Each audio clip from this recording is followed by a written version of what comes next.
حبايب قلبي نوار، زي ما نوار وعدكم خلص الحصه اللي موجوده قدامك ونعملها سمر صغير، نربط كده الحصه اولها باخرها. يلا بينا يلا بينا.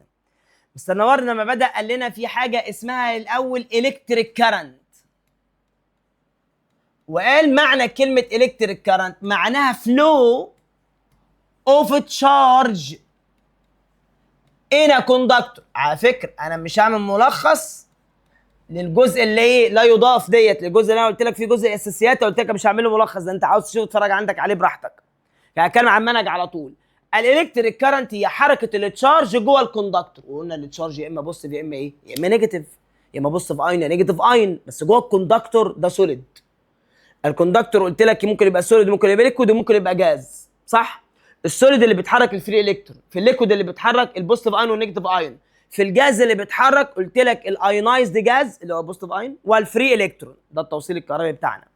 طيب بعديها اتكلمنا عن الدايركشن، فدايركشن حركه الالكترون او الكهرباء ماشيه ازاي، دايركشن الحركه.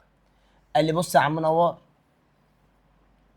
في النظام القديم زمان ما كانوش لسه عارفين، كانوا فاكرين بيتحرك البوزيتيف تشارج، فكان في حاجه اسمها traditional direction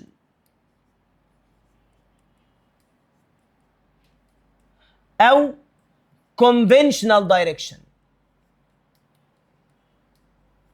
traditional او الconventional direction، وهي عباره عن حركه البوزيتيف تشارج. ادي بوزيتيف تعمل ريبالجن مع البوزيتيف، تروح ماشيه كده اهو من البوزيتيف لغايه النيجاتيف. بص وانت بتذاكر تهتم بحاجه، outside source، outside السورس يعني outside باتري، وانسايد سورس يعني انسايد الباتري. اوتسايد الباتري بيتحرك البوزيتيف تشارج. مين اللي بيتحرك؟ بوزيتيف تشارج اللي هي البروتون يا مستر. بصوا ما كانوش عارفين يعني ايه بروتون اساسا، تقول بوزيتيف تشارج بس. هي حركه البوزيتيف تشارج وتسكت فروم البوزيتيف تيرمينال بتاع الباتري للنيجاتيف تيرمينال. طب وانسايد السورس تكمل بقى حركه البوزيتيف تشارج من النيجاتيف للبوزيتيف بس انسايد باتري، حركه البوزيتيف تشارج فروم نيجاتيف تو بوزيتيف، ده انسايد باتري. لكن اللي جاي دلوقتي حاجه تانية اسمها، بعد سنين اكتشفوا ان يا باشا الاتوم ليها شكل معين. كانوا فاكرين الاتوم في الاول كومباكت وبوزيتيف تشارج، كانوا اكتشفوا ان الاتوم فيه نيوكليس وفيه فري الكترون. فهنا ظهر ان الالكترون هي اللي عندها حريه الحركه جوه الكوندكتور، وسموا حركه الالكترون ده اسمها الالكترون دايركشن،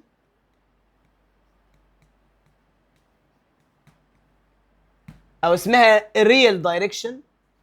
ممكن نقول على فكره الترو دايركشن يعني برضه مفيش مشكله. وهي حركه النيجاتيف تشارج، النيجاتيف اهي طبعا انا قلت لك اللي بيحرك التشارج الالكتريك فيلد، ده شرحتها لك في الجزء اللي هو ايه الاساسيات. فالنيجاتيف مع النيجاتيف يعملوا ريبالجن، تقوم الالكترونيه هب طخ دب دب دب راحه كده اهو تمشي كده. يبقى دي حركه النيجاتيف تشارج انسايد اوتسايد ذا سورس الاول، اوتسايد الباتري وانسايد الباتري. اوتسايد اللي بيتحرك هو النيجاتيف الكترون، من فين لفين؟ بيتحرك من النيجاتيف للبوزيتيف، اكيد من الطرف النيجاتيف لغايه البوزيتيف. طب وانسايد ذا باتري بتتحرك النيجاتيف الكترون جوه البطاريه، تتحرك من البوزيتيف للنيجاتيف، بتتحرك النيجاتيف الكترون فروم بوزيتيف تو نيجاتيف. بعديها اتنقلنا عن ما يسمى الكرنت انتنسي ذات نفسه. والكرنت انتنسي هي شده الكهرباء، الشد قوتها بقى، زي قلت لك حنفيه الميه الضعيفه وحنفيه الميه القويه. فالكرنت انتنسي يقاس بقد ايه؟ قد ايه كوانتيتي اوف تشارج بتعدي في الكوندكتور في كل ثانيه. فالكرنت انتنسي بيقاس بالامبير او بيقاس بيونت تانية اسمها كولوم بير سكند. يبقى كرنت انتنسي امبير او كولوم بير سكند.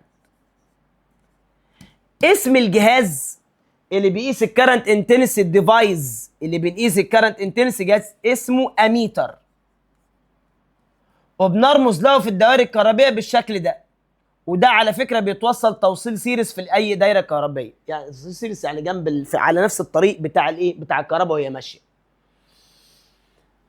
بعديها قلت لك ان الكوانتيتي تشارج دي ابتديت افسر لك معناها ايه. كوانتيتي تشارج دي هي عدد الالكترون اللي بيبقى ملتبلاي للتشارج بتاعت الالكترون الواحده. وتشارج الالكترون الواحده هي مقدار ثابت 1.6 في 10 باور نيجاتيف 19، تدينا كيو اللي هي كوانتيتي اوف تشارج.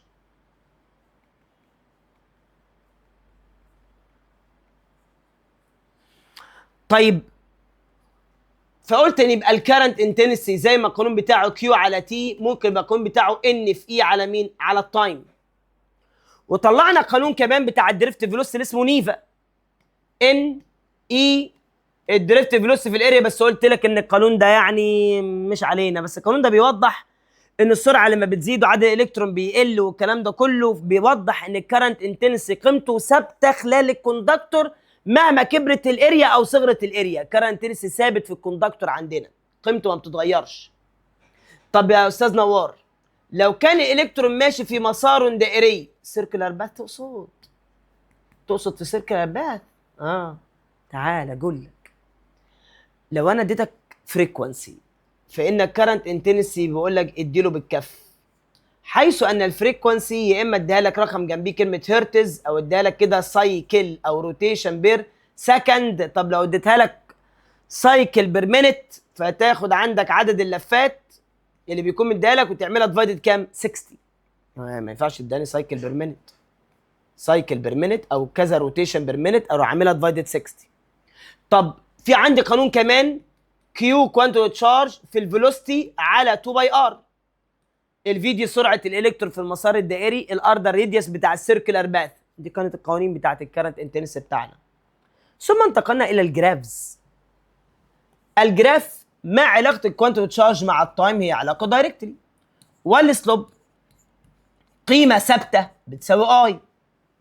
فبالتالي لو انا رسمت جراف، او خلينا برضو ولو رسمت جراف ما بين عدد الالكترون مع التايم دايركتلي، بس السلوب هنا لو تفتكر لما اخد ان على التايم بيطلع بيساوي اي اوفر اي. هو دي جبتها اي ازاي؟ ما هو كيو اوفر تي بتدي اي، دلتا واي على دلتا اكس، دلتا واي كيو اوفر تي هتدي اي، فالسلوب هنا بيساوي اي. طب ان على تي دي شفتها فين؟ شفت القانون اللي هو اي بتساوي ان في اي على التايم. طب ان على تي بتساوي اي ديفايدد اي. طب ما هنا برضو الاي ثابته والخط ده معناه السلوب ثابت، يبقى هنا برضو الاي كونستانت. هنا الاي قيمه ثابته مع الزمن، وهنا الاي برضو قيمه ثابته. بص رسمت لي جراف كرنت مع التايم اقول لك كونستانت، رسمت لي جراف كرنت مع عدد الالكترون هقول لك برضو كونستانت. الله يا سلام.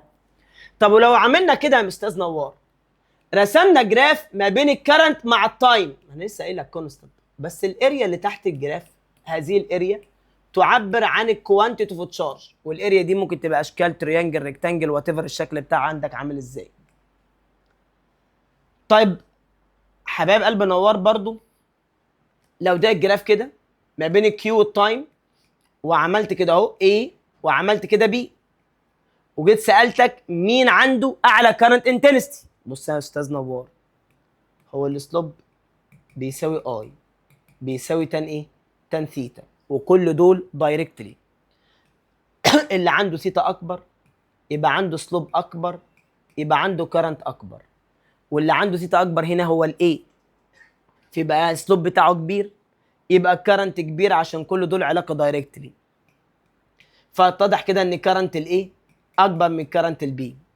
طب قلنا ايه كمان؟ قلنا حته حلوه كمان، قلنا لو عندنا كوندكتور وفي جواه كوانتيتي اوف تشارج بوزيتيف ونيجاتيف، كل اللي قلناه نعمل ايه؟ نوحد الاتجاهات كلها في البوزيتيف ونعكس الاتجاه بعد ما نغير الدايركشن. يعني مثلا انا معايا نيجاتيف 5 كولوم و10 كولوم، يبقى التوتال كولوم بكام؟ الرسمه بعد ما تعكس اتجاهها ادي 10 كولوم زي ما هي، والنيجاتيف اعكسه خليه كله بالبوزيتيف، فلما اعكس النيجاتيف هتبقى 5 كولوم والدايركشن دول زي بعض، فاعمل لهم بلس، يبقى التوتال كوانتيتي تشارج 10 زائد 5 يبقى 15. واحده كمان. طب لو انا عندي كوانتيتي تشارج كده 10 كولوم، وعندي واحده اختها كده نيجاتيف 5 كولوم، بعكس مين؟ قلنا نعكس النيجاتيف نخليها بوزيتيف. اعكس لي الحلوه الاموره، فالشكل هيبقى كده، البوزيتيف سيبه زي ما هو في حاله، واعكس ده وخليها بوزيتيف. الاشاره لما تعكسها تبقى بوزيتيف. فلما انا اعكسها كده هتبقى 5 كولوم، بس ثانيه واحده، بوزيتيف 10 وبوزيتيف 5 صح، بس دول الدايركشنز عكس بعض. طالما الدايركشن عكس بعض فانا اعمل لهم ماينس، لان قواعد الفيكتور كده 10 ماينس 5 تبقى ب 5 كولوم. طب انا لو كان معايا 2 بوزيتيف في نفس الدايركشن، اكيد اعمل لهم بلس، دي سهله جدا، 10 زائد 10. طب لو كان معايا 2 نيجاتيف في نفس الدايركشن، نيجاتيف 10 كولوم نيجاتيف 10 كولوم، طب ما انت لما تيجي تعكسهم هما الاثنين هيبقى بوزيتيف وبوزيتيف وهتجمعهم برضو مش هتفرق، فتبقى برضو الكوانتيتي تشارج بتاعتك هتبقى 10 بلس 10 ايكوال 20 كولوم. واحد بيقول لي طب انا مجمعهم نيجاتيف 10 زائد نيجاتيف 10 هتديك نيجاتيف 20، بس الكوانتيتي تشارج خد لها الابسوليوت فاليو دايما بالبوزيتيف، مش هتكتب جنبها اشاره ماينس خالص. طب افرض يا مستر، بس كان في سؤال عاوز اساله، قول انت لتات وعجال.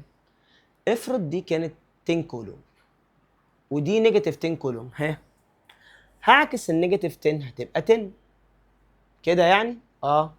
ماشي معاك، تبقى 10 ودولت عكس بعض. ايوه صح، هعمل لهم ماينس.